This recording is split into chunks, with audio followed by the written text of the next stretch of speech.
اور وہ بخوبی جانتا ہے کہ کون اچھا ہے اور کون برا۔ ہم میں سے کسی نے خداوند کے حکموں کی پیروی نہیں کی، اور ہم سب ایک ہی مذمت اور نافرمانی کے تحت ہیں۔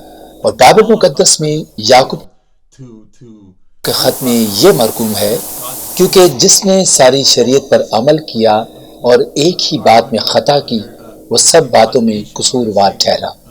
یعنی ایسے شخص کو ہی قصوروار ٹھہرایا گیا ہے، چاہے اس نے ایک ہی خطا کیوں نہ کی ہو۔ وہ خداوند کے معیار پر پورا نہیں اترتا۔ ہم شاید قاتل نہ ہوں، ہم خونی نہ ہوں، ہم نے شاید کبھی بھی چوری نہ کی ہو، لیکن شاید ہم نے صرف ایک جھوٹ بولا ہو۔ اگر ہم نے اپنی پوری زندگی میں ایک بھی جھوٹ بولا ہے تو ہم قصوروار ٹھہرائے جائیں گے، کیونکہ جو معیار خداوند نے ہمیں دیا تھا ہم اس پر پورا نہیں اترے، اور ہم نے اس کی امیدوں کو پورا نہیں کیا۔ اسی لیے ہمیں کوئی حق نہیں ہے کہ ہم دوسروں پر انگلی اٹھائیں اور الزام تراشی کریں۔ اور پولس رسول بھی ہمیں یہی کہتے ہیں کہ جو لوگ یہ سوچتے ہیں کہ وہ خود صالح ہیں اور کوئی شخص بھی شریعت یا خداوند کے حکموں پر عمل کرنے کا پابند نہیں ہے، وہ سب قصوروار ٹھہرائے جائیں گے۔ لہٰذا ہمیں دوسروں پر انگلی اٹھانے اور ان کو لعن طعن کرنے کی ہرگز اجازت نہیں دی گئی، اور وہ محض اس لیے کیونکہ خداوند کے نزدیک سب برابر ہیں، کیونکہ یسوع مسیح نے خود کہا کہ وہ دنیا کا فیصلہ کرنے کے لیے نہیں آیا تھا، بلکہ وہ اسی لیے آیا تاکہ لوگوں کو ان کے گناہوں سے نجات دلا سکے۔ اور تمام مسیحیوں کی یہی ذہنیت ہونی چاہیے کہ جب ہم لوگوں کو برے کام کرتے دیکھیں، جب ہم دیکھیں کہ وہ خداوند کے احکامات کی اطاعت نہیں کر رہے، تو ہم دوسروں کو تنقید کرنے کے بجائے اپنی زندگیوں کو خداوند کے حکموں کے مطابق گزارنے کی کوشش کرنی چاہیے، خاص کر کے جب دنیا گہری تاریکی میں جا رہی ہے۔ ایسے میں ہمیں لوگوں کو خداوند کی طرف لانے کا ایک ذریعہ بننا چاہیے۔ ہمیں چاہیے کہ ہم سب کو اس فضل کے بارے میں بتائیں جو یسوع مسیح نے ہم پر کیا، اس نجات کے بارے میں بتائیں جو ہمیں یسوع مسیح کے وسیلہ سے ملی ہے اور جو تمام انسانوں کے لیے ہے۔ اور کیونکہ ہمیں نجات مل گئی ہے تو ہمیں دوسرے لوگوں تک بھی اس فضل کو پہنچانا چاہیے، تاکہ وہ بھی انجیل کی خوشخبری سے واقف ہو سکیں اور خداوند کے ساتھ اپنا تعلق مضبوط کر سکیں۔ ویسی زندگی گزارنی چاہیے جیسی یسوع مسیح نے اس زمین پر گزاری۔ یسوع مسیح زمین پر لوگوں کو تنقید کرنے نہیں آیا، بلکہ بچانے کے لیے آیا تاکہ لوگ کثرت کی زندگی پائیں۔ اور ہاں، یسوع مسیح جب دوسری بار آئے گا تب وہ منصف کی حیثیت سے آئے گا، لیکن اس کی پہلی اور دوسری آمد کے درمیان جو وقت ہم مسیحیوں کو دیا گیا ہے، اس میں ہماری کوشش یہی ہونی چاہیے کہ ہم زیادہ سے زیادہ لوگوں کو یسوع مسیح کی پہچان دلا سکیں اور یہ بتا سکیں کہ یسوع مسیح کون ہے اور اس نے ہماری خاطر صلیب پر کیا کیا۔ یسوع مسیح کے صلیب پر جان دینے ہی کی وجہ سے ہم نے خداوند کو جانا اور اس کے ساتھ رفاقت رکھنے میں کامیاب ہوئے۔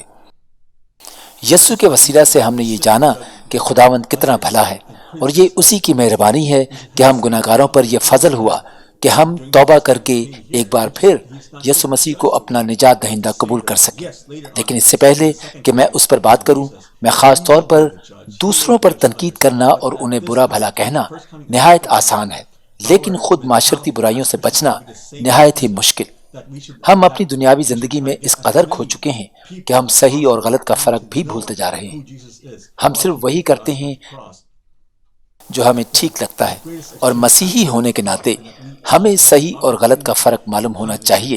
ہمیں یہ پتہ ہونا چاہیے کہ کیا اچھا ہے اور کیا برا، اور بائبل مقدس بھی ہمیں یہی بتاتی ہے کہ پولس رسول بھی ہمیں یہ ہدایت کرتے ہیں کہ دوسروں کو برا بھلا کہنا نہیں چاہیے اور کبھی کسی شخص کو پرکھنا نہیں چاہیے کہ یہ نجات یافتہ ہونے کے لائق ہے یا نہیں، بچائے جانے کے قابل نہیں ہے، کیونکہ ایسا کرنے سے ہم خداوند کی نظروں میں اپنی جگہ کھو دیتے ہیں اور اپنی برکت کو بھی کھو دیتے ہیں۔ انہی باتوں کی وجہ سے خداوند کے ساتھ ہمارا رشتہ کمزور ہوتا جاتا ہے۔ اسی لیے دوسروں کی برائی کرنے سے بہتر ہے ہم پہلے اپنے آپ کی درستگی کریں۔ آئیے پہلا کرنتھیوں اور اس کا 4 باب پڑھتے ہیں۔ ہم 3 سے 5 آیات کا مطالعہ کریں گے، اور پولس رسول کہتے ہیں، لیکن میرے نزدیک یہ نہایت خفیف بات ہے کہ تم یا کوئی انسانی عدالت مجھے پرکھے، بلکہ میں خود بھی اپنے آپ کو نہیں پرکھتا، کیونکہ میرا دل تو مجھے ملامت نہیں کرتا، مگر اس سے میں راست باز نہیں ٹھہرتا، بلکہ میرا پرکھنے والا خداوند ہے۔ بس جب تک خداوند نہ آئے اس وقت سے پہلے کسی بات کا فیصلہ نہ کرو۔ وہی تاریکی کی پوشیدہ باتیں روشن کر دے گا اور دلوں کے منصوبے ظاہر کر دے گا، اور اس وقت ہر ایک کی تعریف خدا کی طرف سے ہوگی۔ تو دیکھیے کرنتھیوں اس کے 4 باب اس کی 3 سے 5 آیات میں پولس یہی کہتے ہیں کہ وقت سے پہلے کسی بات کا فیصلہ نہ کرو جب تک کہ خداوند خود نہ آ جائے۔ تو پھر آئیے اسی کتاب اور اسی خط میں ہم کرنتھیوں اس کے 5 باب اور اس کی 3 سے 5 آیات تک کا مطالعہ کریں گے۔ آئیے پڑھتے ہیں۔ یہاں تک کہ سننے میں آیا ہے کہ تم میں حرام کاری ہوتی ہے، بلکہ ایسی حرام کاری جو غیر قوموں میں بھی نہیں ہوتی۔ چنانچہ تم میں سے ایک شخص اپنے باپ کی بیوی کو رکھتا ہے، تم افسوس تو کرتے نہیں تاکہ جس نے یہ کام کیا وہ تم سے نکالا جائے، بلکہ شیخی مارتے ہو۔ لیکن میں گو جسم کے اعتبار سے موجود نہ تھا، مگر روح کے اعتبار سے حاضر ہو کر گویا بحالت موجودگی ایسا کرنے والے پر یہ حکم دے چکا ہوں۔ کیا آپ نے دیکھا کہ پولس رسول نے خود کہا کہ اس نے پہلے ہی اس شخص کو پہچان لیا جو اپنے گناہ کی نمود و نمائش کر رہا ہے۔ اسے اپنے گناہ پر کوئی پچھتاوا نہیں، بلکہ وہ چرچ جا کر کھلم کھلا اپنے گناہوں کی نمود و نمائش کر رہا ہے۔ اور پولس نے کہا اس نے پہلے ہی جانچ لیا ہے، جبکہ پچھلے باب میں پولس نے یہی کہا تھا کہ ہمیں دوسروں کو تنقید نہیں کرنی چاہیے۔ جب ہم دوسروں کو لعن طعن کرتے ہیں، جب ہم یہ سوچتے ہیں کہ کوئی شخص بچائے جانے کے قابل ہے بھی یا نہیں، یا پھر وہ اس قابل ہے کہ ہم ان کے ساتھ رفاقت رکھ سکیں، پولس نے کہا کہ یہ سب غلط ہے۔ جبکہ کرنتھیوں کے 5 باب میں ہم دیکھتے ہیں کہ پولس کہہ رہے ہیں کہ جب کوئی مسیحی کھلم کھلا اپنے گناہوں کی نمائش کرتا ہے، جب وہ اپنے گناہ چھپانے کی کوشش بھی نہیں کرتا اور نہ ہی اپنے گناہوں پر پچھتاتا ہے، میں اسے پہلے ہی پہچان لیتا ہوں۔ اب دراصل پولس یہاں خود تنقید کر رہے ہیں۔ مسیحی ہونے کی حیثیت سے ہمیں صحیح اور غلط کے درمیان فرق پتہ ہونا چاہیے، لیکن جب ہم دوسروں پر انگلی اٹھانا شروع کر دیتے ہیں کہ کیا یہ شخص نجات یافتہ ہونے اور بچائے جانے کے قابل ہے یا نہیں، تو ہم غلط کرتے ہیں۔ ہمیں ایسا نہیں کرنا چاہیے۔ لیکن جب ہم لوگوں کے غلط رویوں کو دیکھتے ہیں کہ وہ کس طرح اپنے گناہوں کی نمائش کر رہے ہیں، تو ہمیں وہی کرنا چاہیے جو پولس رسول نے کیا۔ پولس نے اس شخص کی تنقید تو کی، لیکن اسے لعن طعن کرنے کے لیے نہیں، بلکہ اس لیے تاکہ وہ توبہ کر سکے اور خداوند کی طرف واپس رجوع کر سکے۔ دیکھیے، مسیحی ہونے کے ناطے ہم صحیح اور غلط رویے کو جانچ سکتے ہیں، لیکن کسی شخص کو نیچا دکھانے کے لیے نہیں، بلکہ اس لیے کہ ہم اس کو صحیح راستے پر لانا چاہتے ہیں تاکہ انہیں اپنے کیے پر پچھتاوا ہو اور وہ واپس یسوع مسیح کی طرف متوجہ ہو سکیں۔ اور پولس نے بھی یہی کیا۔ آئیے ہم پہلے کرنتھیوں اس کے 5 باب کا مطالعہ جاری رکھتے ہیں۔ ہم 4 آیت سے پڑھیں گے کہ جب تم اور میری روح ہمارے خداوند یسوع مسیح کی قدرت کے ساتھ جمع ہو تو ایسا شخص ہمارے خداوند یسوع کے نام سے جسم کی ہلاکت کے لیے شیطان کے حوالے کیا جائے، تاکہ اس کی روح خداوند یسوع کے دن نجات پائے۔ دیکھیے، پولس اس شخص کو لعن طعن نہیں کر رہا، بلکہ یہ امید کر رہا ہے کہ شاید اسے یہ احساس ہو جائے کہ جو کچھ بھی اس نے کیا وہ غلط تھا، اور وہ اپنے گناہ کی نمائش نہیں کرے گا، بلکہ اسے اپنے گناہ پر پچھتاوا ہوگا اور وہ خداوند کی طرف سے واپس متوجہ ہوگا تاکہ وہ بچایا جا سکے۔ اس کے برعکس اگر ہم کسی شخص کو ہر وقت تنقید ہی کرتے رہیں تو وہ شخص مزید برائی کی طرف چلا جائے گا اور ہم اس کی زندگی کو برباد کرنے کی وجہ بنیں گے۔ اور پولس رسول بھی ہمیں یہی کہتے ہیں کہ مسیحی ہونے کے ناطے ہمارا بنیادی مقصد یہی ہے کہ ہم لوگوں کو خداوند کے پاس لانے کا ذریعہ بن سکیں۔ آئیے پہلا کرنتھیوں اس کا 5 باب اور اس کی 9 آیت پڑھتے ہیں۔ پہلا کرنتھیوں اس کا 5 باب اس کی 9 سے 13 آیات۔ میں نے اپنے خط میں تم کو یہ لکھا تھا کہ حرام کاروں سے صحبت نہ رکھنا۔ یہ تو نہیں کہ بالکل دنیا کے حرام کاروں یا لالچیوں یا ظالموں یا بت پرستوں سے ملنا ہی نہیں، کیونکہ اس صورت میں تو تم کو دنیا ہی سے نکل جانا پڑتا۔ لیکن میں نے تم کو در حقیقت یہ لکھا تھا کہ اگر کوئی بھائی کہلا کر حرام کار یا لالچی یا بت پرست یا گالی دینے والا یا شرابی یا ظالم ہو تو اس سے صحبت نہ رکھو، بلکہ ایسے کے ساتھ کھانا تک نہ کھانا، کیونکہ مجھے باہر والوں پر حکم کرنے سے کیا واسطہ؟ کیا ایسا نہیں ہے کہ تم تو اندر والوں پر حکم کرتے ہو، مگر باہر والوں پر خدا حکم کرتا ہے؟ بس اس شریر آدمی کو اپنے درمیان سے نکال دو۔ اب دیکھیے، پولس رسول ہمیں یہ بتا رہے ہیں کہ مسیحی ہونے کی حیثیت سے ہمارا فرض ہے کہ ہم دیکھیں کہ ہماری رفاقت میں کیا ہو رہا ہے، اور لوگوں کو پرکھنے کا بھی ایک صحیح طریقہ ہے، اور جب کبھی بھی ہم کسی کا برا رویہ دیکھیں تو اس شخص کو یہ بتا سکیں کہ یہ گناہ ہے، اور ہم یہ امید کر رہے ہیں کہ وہ خداوند کی طرف واپس متوجہ ہوں گے، اور خداوند ہمیشہ اپنے لوگوں کو معاف کرتا ہے۔ یہ اس کا پیار ہی ہے جو ہمیں توبہ کرنے پر مجبور کرتا ہے اور ہمیں واپس اس کی طرف متوجہ کرتا ہے۔ اور اگر ہم واپس رومیوں اس کے 2 باب کی بات کریں تو وہاں لکھا ہے کہ جب بھی ہم مسیحی ہونے کی حیثیت سے دوسروں کو پرکھتے ہیں تو وہ ہم گویا اسی امید کے ساتھ کرتے ہیں کہ وہ واپس خدا کی طرف متوجہ ہوں گے۔ انہیں اس بات کا احساس ہوگا کہ خداوند ان سے کس قدر پیار کرتا ہے، اور یہ خداوند کی رحم دلی ہے کہ وہ ان کے گناہوں کو برداشت کرتا ہے۔ خداوند ایک مکمل سچ ہے اور ایک ایسی حقیقت ہے جسے کوئی بھی جھٹلا نہیں سکتا، لیکن ہمیں دنیا کو یہ بھی بتانا ہوگا کہ خداوند نہایت ہی مہربان خداوند ہے۔ اس نے کہا کہ اپنے سارے بوجھ مجھ پر ڈال دو، کیونکہ اسے ہماری فکر ہے، اور اپنے خداوند کی یہی صفتیں ہم نے پوری دنیا کو دکھانی ہے کہ ہمارا خدا کس قدر خوبصورت خدا ہے، جو ہمارے گناہوں کے باوجود ہم سے بے پناہ محبت کرتا ہے۔ وہ ہمارے گناہوں کے باوجود ہمیں سزا نہیں دیتا، بلکہ رومیوں اس کے 2 باب اور 4 آیت میں پولس رسول کہتے ہیں کہ تو اس کی مہربانی اور تحمل اور صبر کی دولت کو ناچیز جانتا ہے، اور نہیں سمجھتا کہ خدا کی مہربانی تجھ کو توبہ کی طرف مائل کرتی ہے۔ یہ حقیقت ہے کہ جب ہم اس کی مہربانیوں کو دیکھتے ہیں تو ہم خود توبہ کی طرف مائل ہوتے ہیں، کیونکہ اس وقت ہمیں اپنی غلطیوں کا احساس ہوتا ہے۔ لیکن اس کا ہرگز یہ مطلب نہیں ہے کہ ہم خداوند کی مہربانی یا اس کے صبر کا ناجائز فائدہ اٹھائیں، کیونکہ خداوند کے صبر کی بھی ایک حد ہے۔ ایسا نہیں ہے کہ ہم گناہ پر گناہ کرتے چلے جائیں اور وہ ہمیں معاف کرتا چلا جائے گا۔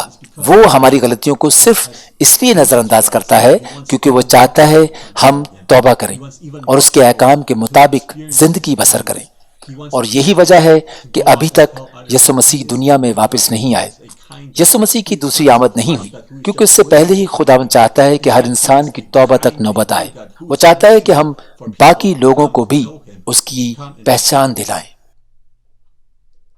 اب سوال یہ ہے کہ جب لوگ ہمیں دیکھتے ہیں تو کیا انہیں ہماری زندگیوں میں خداوند دکھائی دیتا ہے؟ کیا انہیں ہماری گواہیوں سے برکت ملتی ہے؟ کیا ہماری بات چیت سے یہ ظاہر ہوتا ہے کہ ہم مسیحی ہیں؟ اگر تو انہیں ہمارے وسیلے خداوند کی پہچان ملتی ہے تو گویا ہم ایک اچھا کردار ادا کر رہے ہیں، لیکن اس کے برعکس اگر ہم لوگوں کے لیے ٹھوکر کا باعث بنتے ہیں تو لازم ہے کہ پہلے ہم خود کو ٹھیک کریں۔ جب ہم اپنے رویوں کو درست کریں گے صرف تبھی ہم دوسروں کو خداوند کی تعلیم دے سکیں گے، کیونکہ لوگوں کے لیے سب سے بڑا نمونہ ہم خود ہیں۔ ہمیں ہی دوسروں کے لیے ایک مثال بننا ہے، اس کے بعد ہی ہم انہیں خداوند کی طرف مائل کر سکیں گے۔ خداوند چاہتا ہے کہ زیادہ سے زیادہ لوگ اس پر ایمان لائیں، کیونکہ ایک دن ضرور آئے گا جب خداوند سب کا انصاف کرے گا، اور اس دن شاید ہمیں توبہ کرنے کا موقع نہ ملے، اور شاید یہی وجہ ہے کہ خداوند ہمیں اتنے موقع دے رہا ہے کہ شاید ہم اس کی بلاہٹ کو سمجھ جائیں۔ سب کچھ جاننے کے باوجود بھی ہم توبہ نہیں کرتے، ہم بس اپنی زندگیوں میں مصروف رہتے ہیں۔ ہمیں صرف اپنے گھر، اپنی نوکری اور اپنے بچوں سے پیار ہے۔ ہم پورے دن میں ایک بار بھی اس کے آگے جھکنے کی توفیق نہیں کرتے۔ ہم کہتے ہیں پہلے ہماری دنیاوی ضرورتیں پوری ہوتی رہیں، پھر اگر ہمیں کچھ وقت ملا تو ہم خداوند کو وقت دیں گے. ہم بھول جاتے ہیں کہ خداوند کی پرستش کرنے کے لیے تو کروڑوں فرشتے موجود ہیں. خداوند کو ہماری ضرورت نہیں ہے. یہ تو اس کا فضل ہے کہ وہ ہماری لاکھوں بے وفائیوں کے باوجود بھی ہمیں معاف کرتا ہے. اور خداوند کو ہماری نہیں بلکہ ہمیں خداوند کی ضرورت ہے، کیونکہ ہم اس کے بغیر کچھ بھی نہیں ہیں. خداوند کے بغیر ہم اس درخت کی مانند ہیں جو بڑھتا تو ہے مگر اس میں کبھی بھی پھل نہیں لگتا. ہم اپنی ساری زندگی دنیاوی چیزوں کے پیچھے گزار دیتے ہیں، لیکن جو ہماری تمام خواہشوں کو پورا کر سکتا ہے، جو ہمارے مقاصد کو پورا کرنے میں ہماری مدد کر سکتا ہے، ہم اس کو بھول جاتے ہیں. اور وہ شاید اسی لیے کیونکہ ہم خدا سے زیادہ انسانوں کو خوش کرنا چاہتے ہیں. اور جب ہم کسی مسئلے میں پھنس جاتے ہیں تو ہمیں خداوند کی یاد آتی ہے. انسان دراصل خود غرض ہے جسے ہمیشہ اپنی ہی فکر رہتی ہے، لیکن ہمیں ان تمام باتوں کو ترک کر کے خداوند کی راہوں پر چلنا چاہیے تاکہ ہم زیادہ سے زیادہ لوگوں کو اس کا گواہ بنا سکیں اور خود بھی نجات یافتہ ہو کر اس کے زندہ گواہ بن سکیں. تو اس سے پہلے کہ ہم اپنے آج کے اس پروگرام کا اختتام کریں، میں تمام لوگوں کو دعوت دینا چاہوں گا، خاص کر ان کو جو یہ پروگرام دیکھ رہے ہیں. اگر آپ پہلے خداوند کو نہیں جانتے تھے اور آپ نے ابھی تک خداوند کو اپنا نجات دہندہ قبول نہیں کیا تو میں آپ کو یہ موقع دینا چاہتا ہوں. اب جیسا کہ میں نے اپنے پچھلے پروگرام میں کہا تھا کہ آپ کو خداوند پر ایمان لانا ہے اور کہنا ہے کہ ہاں خداوند، جو کچھ بھی یسوع مسیح نے صلیب پر میرے لیے کیا میں اس پر ایمان لاتا ہوں اور جانتا ہوں کہ یسوع مسیح نے میرے ہی گناہوں کی خاطر صلیب پر اپنی جان دی. اسی کے وسیلے مجھے یہ برکت ملی کہ میں خداوند کو اپنا خدا کہہ سکوں، اس سے بات کر سکوں اور اس کا بیٹا کہلانے کے لائق بن سکوں. ہم یسوع مسیح کے وسیلہ سے بچائے گئے ہیں اور ہم یہ جانتے ہیں کہ خداوند عظیم ہے اور وہ ہمارا آسمانی باپ ہے جو ہماری فکر کرتا ہے. ہم اس کے بچے ہونے کے ناطے اس سے رفاقت رکھ سکتے ہیں.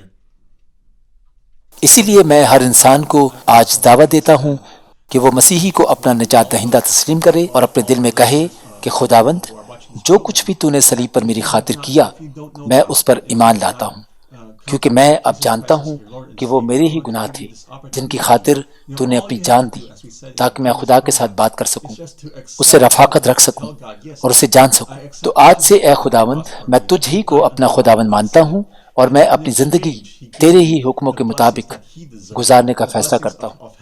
دیکھیے، یہ ایک سادہ سی دعا ہے جو آپ کر سکتے ہیں، اور اگر آپ نے ابھی میرے ساتھ یہ دعا کی ہے تو میں آپ کو مبارکباد پیش کرتا ہوں. میرا یقین اور ایمان ہے کہ اب آپ مسیحی ہیں، اور ایک بار پھر میں یہی کہوں گا کہ آپ اپنے کسی قریبی چرچ جائیں اور پاسٹر کو بتائیں کہ آپ نے ابھی کیا کیا ہے. لیکن اس سے پہلے کہ میں اس پروگرام کا اختتام کروں، میں ان تمام لوگوں کے لیے دعا کرنا چاہتا ہوں جو بیمار ہیں. تو اگر آپ چاہتے ہیں کہ خداوند آپ کو شفا دے اور تمام مشکلوں سے نجات دے تو آئیے دعا کرتے ہیں. ہمارے زندہ آسمانی باپ، میں آج کے دن کے لیے تیرا شکر کرتا ہوں. خداوند، میں تیرا شکر کرتا ہوں کہ یہ تیری مہربانی ہی ہے جو ہمیں توبہ کرنے کی طرف مائل کرتی ہے، اور یہ تیرا فضل ہے اور رحم ہے. ہم پر رحم کر کہ تو ہم سے اتنا پیار کرتا ہے اور ہمیں بچانا چاہتا ہے، تو ہمیں شفا دینا چاہتا ہے. تو خداوند، اس وقت ایسے بہت سے لوگ ہیں جو شفا چاہتے ہیں اور جو نجات یافتہ ہونا چاہتے ہیں. اس لیے خداوند، میں تجھ سے منت کرتا ہوں، تو اپنا شفا والا ہاتھ ان کی طرف بڑھا، تمام لوگوں کو شفا سے ہمکنار کر، اور اسی وقت تو خداوند بہت سے لوگوں کو بچائے گا. خداوند، ہم تیرا شکر کرتے ہیں کہ تو نے ہمیں اپنا نام بخشا. ہم تیرا شکر کرتے ہیں کہ تو ایک عظیم خداوند ہے، اور ہمارا ایمان ہے کہ بیماری چاہے کیسی ہی کیوں نہ ہو، مشکلات چاہے کیسی ہی کیوں نہ ہو، تو ان سے بڑھ کر ہے. تو ہمیں ہمیشہ بچا سکتا ہے اور ہمیں ہر طرح کی بیماری سے شفا دے سکتا ہے. تو کہتا ہے کہ میں تمہارے مانگنے سے پہلے ہی جانتا ہوں کہ تم کن کن چیزوں کے محتاج ہو. سارا جلال تجھ مسیحا کو ہی ملتا رہے. یسوع مسیح کے نام سے ہم یہ دعا مانگ لیتے ہیں، آمین. ایک بار پھر ہمارے پروگرام میں شامل ہونے کا شکریہ. امید ہے آپ پھر ہمارے پروگرام میں شامل ہوں گے. ہم رومیو 2 باب کا مطالعہ کریں گے، جس میں اگلی بار ہم اگلے 2 گروہوں کی بات کریں گے، ایک یونانی اور دوسرا یہودی. امید کرتا ہوں کہ ہم پھر ملیں گے.